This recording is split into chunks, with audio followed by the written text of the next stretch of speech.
अगर किसी ने अतीत को देखा ही नहीं तो फिर इतिहास बना कैसे?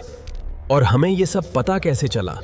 क्या ये लिखा गया था, देखा गया था या कहीं छिपा हुआ था? इतिहास किसी एक कहानी से नहीं बल्कि कई सबूतों से बनता है जो अलग अलग जगहों से मिलते हैं। प्राचीन ज्ञान से लेकर आधुनिक खोज तक सत्य का मार्ग एक है। जब हम टुकड़ों को जोड़ते हैं तो ब्रह्मांड अपने रहस्य प्रकट करता है। लेकिन ये सबूत आखिर हैं क्या? कौन कौन से स्रोत हमें अतीत से जोड़ते हैं और हम किस पर भरोसा करें? इन सवालों के जवाब अब सामने आने वाले हैं, जहां छिपा है प्राचीन भारत का सच।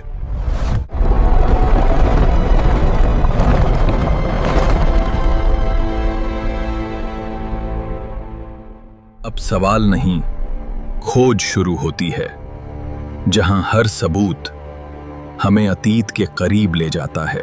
दोस्तों, आज हम जानेंगे प्राचीन भारत के इतिहास के स्रोत और समझेंगे हमें अतीत के बारे में पता कैसे चलता है।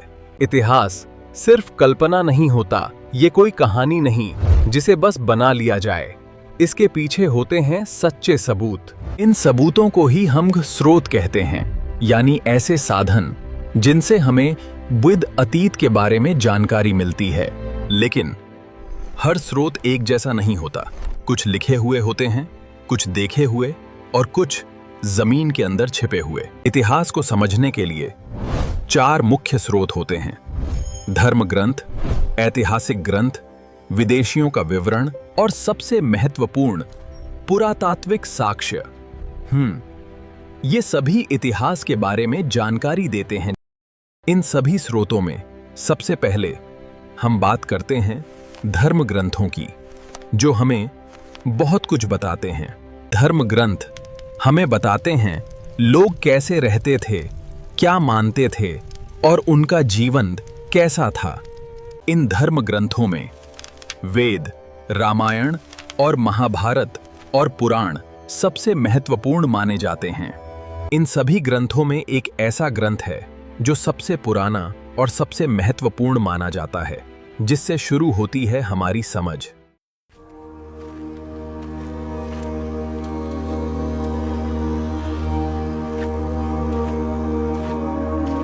मैं ऋग्वेद हूं, सबसे प्राचीन ग्रंथ जिसमें संजोया है ज्ञान, प्रकृति और मानव जीवन का रहस्य।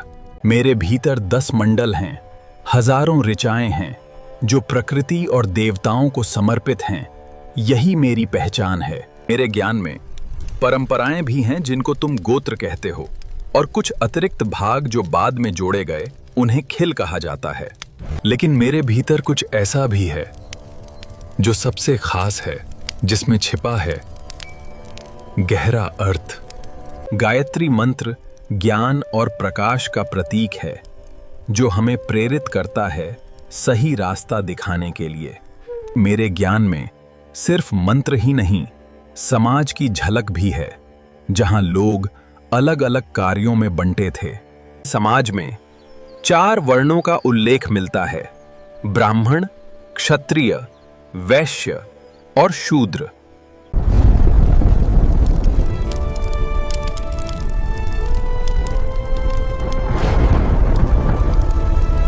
ऋग्वेदा काल में प्रकृति की हर शक्ति को दिव्या माना गया। गराजना इंद्रा थे, अग्नि स्वयं देवता थे। इंद्र बिजली और वर्षा के देवता माने जाते थे और अग्नि हर यज्ञ और पूजा का केंद्र थी। इनकी सबसे ज्यादा स्तुति ऋग्वेद में मिलती है। लेकिन समय के साथ विचार बदलने लगे। प्रकृति से आगे बढ़कर नई कहानियां बनने लगीं और नए रूप सामने आए। बाद के ग्रंथों में ऐसे अवतारों का वर्णन मिलता है जैसे वामन, जो छोटे रूप में 3 कदमों में सारी पृथ्वी को माप लेते हैं। इसीलिए ऋग्वेद हमें प्राचीन जीवन की झलक देता है। प्रकृति, समाज और विचार सबका आधार बनकर हमारी समझ को गहरा करता है। ऋग्वेद सबसे प्राचीन ग्रंथ, 10 मंडल, हजारों ऋचाएं, इंद्र और अग्नि प्रमुख देवता और समाज की पहली झलक। यही इस महान ग्रंथ और प्रथम वेद की पहचान है। लेकिन इतिहास सिर्फ धर्म ग्रंथों तक सीमित नहीं है। इसके अलावा भी कुछ ऐसे ग्रंथ हैं जो हमें अतीत की और कहानियां बताते हैं।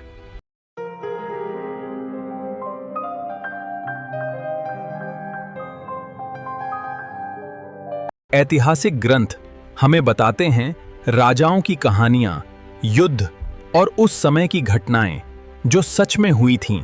इन ग्रंथों में राजतरंगिणी, अर्थशास्त्र और अन्य ऐतिहासिक रचनाएं हमें घटनाओं का विवरण देती हैं। लेकिन भारत को केवल उसके अपने लोगों ने ही नहीं देखा, कुछ बाहरी लोगों ने भी इसे देखा और अपने अनुभव दुनिया के साथ साझा किए। इन विदेशी यात्रियों ने भारत के लोगों को देखा, उनके रहन सहन को समझा और अपने अनुभव लिखकर दुनिया तक पहुंचाए। इनमें कुछ प्रमुख नाम हैं मेगास्थनीज और फाहियन, जिन्होंने भारत को देखा और अपने अनुभव दुनिया को बताए।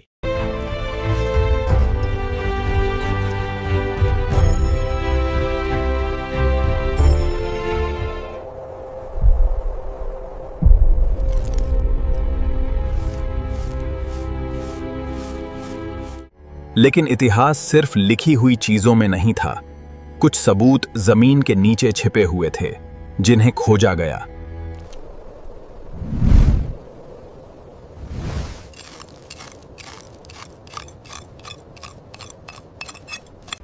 पुरातात्विक साक्ष्य हमें दिखाते हैं लोग कैसे रहते थे, क्या उपयोग करते थे और उनका जीवन कैसा था।